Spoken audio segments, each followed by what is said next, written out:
अब बाएं साइड में x लगा देंगे तो ये हो गया मेरा 40 ये 40 हो गया। और प्लस 4 है तो 4 को हम लिखते हैं भी और उसके बगल में ये 4 हो गया। ये मेरा हो गया 40 और ये हो गया मेरा 44। आगे का अब ये देखिए 65 लिखा हुआ है तो 65 बनता है 60 + 5। तो कैसे लिखेंगे देखिए 65 में हम पहले 60 लिखेंगे तो यल मेरा हो गया 50 और ए एक्स लिखेंगे, एक्स 10 के रूप में लिखते हैं तो 50 और +10 60 के बाद फिर 5 लगा दीजिए। बहुत ही आसान तरीका है। ये मेरा बनकर तैयार हो गया 65। अब यहाँ लिखा हुआ है 80 और सरल है। पहले 50 और उसमें 30 ऐड कर देंगे 50 हो गया। ये देखिए 60 70 और 80। इतनी प्रक्रिया बीच का अब आप करना छोड़ दीजिए, अब डायरेक्ट हल कीजिए कि पहले 50 मैंने लिखा फिर 60 70 और 80। ये मेरा 80 मैंने लिख दिया। आगे है देखिए 90 के लिए आप जानते हैं कि 90 जो है वह कैसे लिखा जाता है। तो मैं अगर डायरेक्ट लिखता हूँ 80 में अगर एक एक्स और लिख देता हूँ 10 तो मेरा 90 होगा, लेकिन वह मेरा गलत हो जाएगा। मैं लिख करके दिखाता हूँ कि मान लीजिए ये 50 हो गया 60 70 80 90। यह मेरा गलत है, बिल्कुल गलत। ये तरीका नहीं है होगा। मैंने रोमन अंक पढ़ाते समय मैंने आपको बताया था कि जब 90 हो तो मैं सबसे पहले 100 पर जाऊंगा, अर्थात 100 - 10 = 90। तो इसको मैं लिखूंगा 100 को हम लिखते हैं C से। ये मेरा 100 हो गया। अब 100 के जस्ट बाएं साइड में मैं अगर 10 लिखता हूँ तो मैं उसे पढ़ूंगा 90। ये सबसे महत्वपूर्ण है कि 90 देखिए ये 80 तो हो गया, लेकिन इस प्रकार से मैं 90 नहीं लिख सकता। मैं 100 - 10 = C से 100 होता है। मैं यहाँ देखिए बताया था 100 C से, तो उसमें से 10 को मैं माइनस करूँगा। इस प्रकार से हम रोमन अंक में लिखते हैं 90 को। अब 95 लिखना है तो ये मैं लिख दिया आपको 100 से पहले x लगा दिया तो ये मेरा बन गया 90 और +5 को हम सिंपल तरीका है। ये 95 मेरा बन करके तैयार हो गया।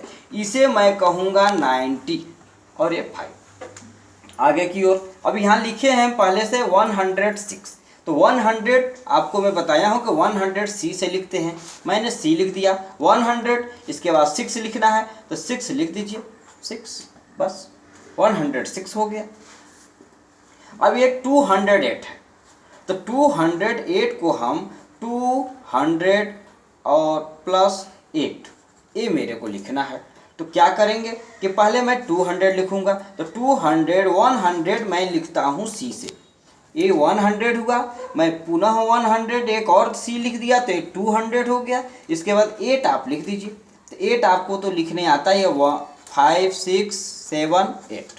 ये मेरा तैयार हो गया 208। ये हो गया मेरा 200 और ये हो गया मेरा 208। आगे देखिए 356। 300 को लिए क्या लिखेंगे आप 300 लिखेंगे। 56 के लिए 50 और +6। अब इसको हम कैसे हल करते हैं ये देखिए। इसको हल करने का तरीका है कि पहले 300 लिखेंगे 100 200 और ये 300। मैं 3C अगर लिख दिया तो क्योंकि C से 100 होता है इसलिए 100 200 और 100 100 300 मिलाएंगे तो 300 प्लस आपका ये क्या लिखा हुआ है 50। तो 50 को कैसे लिखते हैं 50 को मैंने बताया है कि यल से लिखते हैं। मैंने लिख दिया यल। ये मेरा हो गया 350। अब बचा है मेरा 6 को कैसे लिखते हैं तो 6 को आप पता है ऐसे लिखते हैं। ये मेरा तैयार हो गया 306। ठीक है। अब आगे देखिए लिखा हुआ है कि 380 कैसे लिखेंगे। पहले तो हम 300 बनाएंगे, फिर कितना बनाएंगे 50 बनाएंगे, फिर कितना बनाएंगे फिर मैं 30 बनाऊंगा। ठीक है। तो 300 में आप पहले 3 ठो सी लिखेंगे, ये मेरा 300 बन करके तैयार हो गया। इसके बाद फिर क्या बना 50, ये मैं यल से मेरा 50 होता है, मैंने पढ़ा चुका हूँ मैं। इसके बाद आगे की ओर क्रम में 30 को मैं हमेशा लिखता हूँ 10 10 10, 3 बार 10 10 10 अगर जोड़ेंगे तो 30 हो जाएगा। ये मेरा हो गया 300, ये मेरा हो गया 50 और ये मेरा हो गया 30, इक्वल टू बन गया 300। अब ऐसे देखिए 300 प्लस 50 और प्लस 30, ये मेरा हो गया 380। बस सिंपल तरीका है, ठीक है। मैं अभी तक अंकों से रोमन अंक बना रहा था, अब मैं आगे की ओर आपको बता रहा हूँ कि रोमन अंक अगर दिया हो तो उससे मैं किस प्रकार से नंबर कैसे बना सकता हूँ।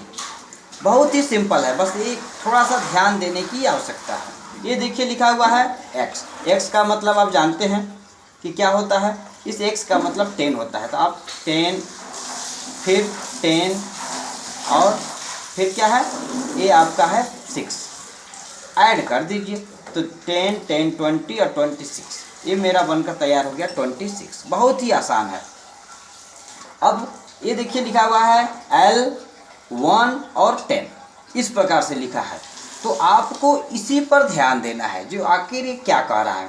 अगर हम इसको और कहेंगे कि ये यल का मतलब 50 होता है, तो मैं अगर इसे 50 कहूँगा और इसे 1 कहूँगा और इसे 10 कहूँगा तो मेरा बन जाएगा, ये आपका यल को मैं 50 कह दिया और इसे 1 को 1 कहा, प्लस 1 कीजिए और फिर प्लस 10, इस प्रकार से बनेगा। इसको मैं किस रूप में बोलूँगा, 50 51 और 10 61, जबकि बिल्कुल यह रॉन्ग है, बिल्कुल गलत है, ये सही नहीं है। मैंने आपको बताया कि पहले आप हर चीज़ को ध्यान दीजिए कि ये क्या बोल रहा है। ये मेरा 50 शो कर रहा है, इसके बाद ये क्या शो कर रहा है, ये मुझे 9 के रूप में शो कर रहा है, तो ये मैं 9 के रूप में लिखूँगा। तो ये मेरा हो गया 59। आगे मैं फिर से बताता हूँ, उसमें क्लियर हो जाएगा। ये जो आगे लिखा हुआ है, पहले x लिखा हुआ है अर्थात इसको 10 कहेंगे, यल को क्या बोलेंगे, यल को बोलेंगे 50। इसके बाद अगर इसको तो मैंने बताया भी कि इसको 9 कहेंगे, तो 9 क्लियर हो गया। लेकिन इसे मैं 10 नहीं कहूँगा, हमेशा ये 50 है उस पहले 10। तो एक बात एकदम जान जाइए आप कि छोटा इसके बाद बड़ा नहीं हो सकता है, पहले बड़ा रहेगा, फिर उसके बाद छोटा, फिर उससे छोटा, फिर उससे छोटा, एक क्रम तैयार होता है, न कि पहले छोटा फिर बड़ा फिर छोटा। एक क्रम रोमन अंक में नहीं चलता है। तो उस चीज़ को समझिए जो आपसे वो लिखवाना चाहता है। इन x और l को हम, l का मतलब आपको पता है कि l का मतलब क्या होता है। l को 50 कहते हैं और उसके जस्ट पीछे अगर x लग जाता है तो इसको हम बोलते हैं 40, ठीक है। इसको मैं बोलूँगा 40, और इन दोनों को अगर मैं, ये इसका मतलब होता है 10, उससे पहले लग गया तो हो गया 9, तो प्लस ये हो गया अपना 9, इसको हम बोलेंगे 49, ठीक है। आगे के क्रम में मैं आपको इस पहले भी बता चुका हूँ कि 100 को C कहते हैं। तो ये देखिए लिखा हुआ है 100, मतलब C 2 बार लिखा है, तो 2 बार अगर 100 लिखा है C, तो इसका मतलब 100 प्लस 100, और इसके बाद ये क्या लिखा है 9, तो प्लस 9 इक्वल टू हो गया 209, ठीक है। अब आगे के क्रम में यहाँ लिखा हुआ है C, मैं बताया कि अगर 2 बार C है तो उसको 200 पढ़िए, मैंने लिख दिया। फिर क्या लिखा है 5, मैंने 5 लिख दिया, इसको पढ़ेंगे 205, ठीक है। अब आगे बढ़ते हैं। अब यहाँ देखिए क्या लिखा है C मतलब 100, फिर क्या लिखा है 100, इसके बाद क्या लिखा है L लिखा है। L का मतलब अगर यही x पीछे होता तो मुझे भ्रम पैदा होता, लेकिन यह L के आगे x है, मतलब 10 है, इसका मतलब ये पहले बड़ा है, फिर उससे छोटा, फिर उससे छोटा। मैं भी जो क्रम बताया था उसी तरह से है, तो इसमें कोई दिक्कत नहीं है। ये 100, इसके बाद हो गया मेरा 50 और इसके बाद हो गया 10, सबको ऐड कर देंगे 100 200 250 एंड 60, तो ये मेरा तैयार हो गया 260। अब इस क्रम में आगे की ओर फिर से ये मेरा हो गया, ये तो मेरा हो गया 200। चलिए, लेकिन ये पहले बड़ा फिर छोटा फिर बड़ा, या नहीं होगा? तो इसलिए आप इस पर ध्यान दीजिए कि यह मुझे कंफ्यूज करने के लिए रखा है